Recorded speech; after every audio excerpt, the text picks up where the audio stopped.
Glowing scorpion আলো নিভিয়ে দিলে এই বিচ্ছুটি আলো দিতে শুরু করে। সত্যিই অবিশ্বাস্য।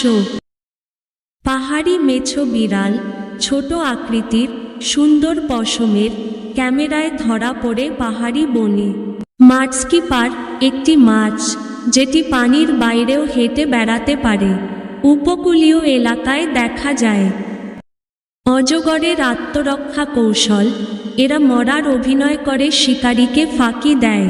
রেড জঙ্গল ফাউল, মুরগির পূর্বপুরুষ, কিন্তু রঙে ও আচরণে একেবারেই অদ্ভুত। বাংলাদেশ শুধু মানুষের দেশ না, প্রাণীদেরও এক বিশাল রাজ্য। তাদের অনেকেই লুকিয়ে আছে মানুষের চোখের আড়ালে। প্রকৃতিকে ভালোবাসুন, সংরক্ষণ করুন, তবেই হয়তো ভবিষ্যৎ প্রজন্ম এসব প্রাণীদের দেখার সুযোগ